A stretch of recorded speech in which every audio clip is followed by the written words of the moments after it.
ক্যালসিয়ামের পরিমাণ কমে গেলে শরীরে পায়ে ও পিঠে ব্যথা হয়, হাড় ও দাঁতের ক্ষয় শুরু হয়।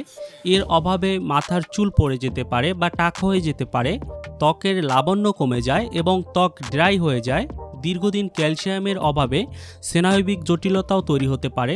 আর বৃদ্ধ বয়সে হাড় ক্ষয়ের কারণে হাড় ভেঙে যায়। শরীরে ক্যালসিয়াম কমে যাওয়ার পেছনে অসংখ্য কারণ রয়েছে। ক্যালসিয়ামের ঘাটতি যাতে না হয় সেজন্য আমাদের ক্যালসিয়ামের যোগান থাকা প্রয়োজন। ক্যালসিয়াম সমৃদ্ধ খাদ্য গ্রহণ করা উচিত। তো এখন আমি আপনাদেরকে বলবো কি কি খাবার থেকে আমরা পর্যাপ্ত পরিমাণে ক্যালসিয়াম পেতে পারি। 1 নম্বরে রয়েছে চীনাবাদাম। চীনাবাদামে পর্যাপ্ত পরিমাণে ক্যালসিয়াম পাওয়া যায়। দৈনিক আপনাকে 50 থেকে 60 গ্রাম চীনাবাদাম খেতে হবে, অর্থাৎ খোসা ফেলে দিয়ে ভালোভাবে পরিষ্কার করে নিয়ে 1 মুঠো বাদাম খেতে পারেন, তাহলে আপনি পর্যাপ্ত পরিমাণে ক্যালসিয়াম পাবেন। অবশ্যই খেয়াল রাখতে হবে, ক্যালসিয়াম পেতে হলে বাদামের লালচে আবরণ ফেলে দেওয়া যাবে না। লালচে আবরণযুক্ত বাদাম আপনাকে খেতে হবে। এরপরে 2 নম্বরে রয়েছে দুধ ও দুধের তৈরি খাবার। দৈনিক আপনার 220 থেকে 250 মিলিমিটার দুধ খাওয়া প্রয়োজন। চাইলে আপনি তরল দুধের পরিবর্তে দুধ দিয়ে তৈরি কোনো খাবারও খেতে পারেন, কিংবা আবার মিল্কশেকও খেতে পারেন। তবে দুধ চা বা দুধ দেওয়া কফি খেলে কিন্তু ক্যালসিয়ামের চাহিদা পূরণ হবে না, তা থেকে ভিন্ন যৌগ তৈরি হয়। কাজেই দেহের উপকারের জন্য আপনাকে দুধ বা দুধের তৈরি খাবার যেমন দই আপনারা খেতে পারেন। এরপরে রয়েছে ডিম। বড় আকারের একটি ডিমের সাদা অংশ থেকে আপনার রোজকার ক্যালসিয়ামের চাহিদা পূরণ হয়ে যাবে। তবে দেশি মুরগির ডিম খেতে চাইলে পরিমাণ বাড়িয়ে দিতে হবে।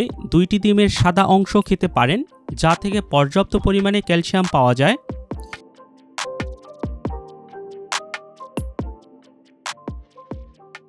3 নম্বরে রয়েছে খেজুর। ক্যালসিয়ামের চাহিদা পূরণে আপনি রোজ ছোট আকারের 2টি খেজুর খেতে পারেন। মাঝারি আকারের খেজুর হলে তা একটি খাওয়াই যথেষ্ট।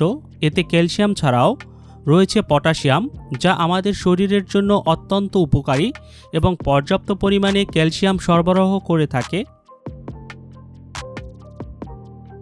4 নম্বরে রয়েছে লাল শাক বা পালং শাক।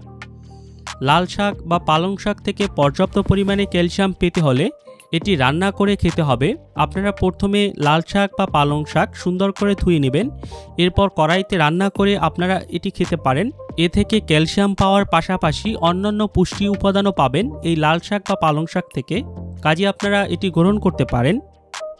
6 নম্বরে রয়েছে কাঁকরোল। আপনারা দৈনিক 1টি থেকে 2টি কাঁকরোল গ্রহণ করতে পারেন। কাঁকরোল থেকে পর্যাপ্ত পরিমাণে ক্যালসিয়াম পাওয়া যায়। 7 নম্বরে রয়েছে কাঁটা সমেত ছোট মাছ, যেমন আমাদের দেশে পাওয়া যায় ট্যাংরা বা মলাটেলা মাছ। এরকম 7 থেকে 8টি মাছ আপনারা দৈনিক খেতে পারেন। আর কাচকি মাছ খেতে চাইলে তা খেতে হবে পুরো 100 গ্রাম। আপনারা ভালোভাবে রান্না করে এই কাচকি মাছ খেতে পারেন। তো এই ছিল ক্যালসিয়াম সম্পর্কিত কিছু তথ্য ও উপাত্ত। যদি আপনাদের ভিডিওটি ভালো লাগে তাহলে অবশ্যই আমার চ্যানেলটি সাবস্ক্রাইব করবেন। আর এ সম্পর্কিত যদি আরও কিছু জানতে চান তাহলে নিচে কমেন্ট করবেন, আমি যথাসম্ভব উত্তর দেওয়ার চেষ্টা করব। ধন্যবাদ সকলকে, সবাই ভালো থাকবেন।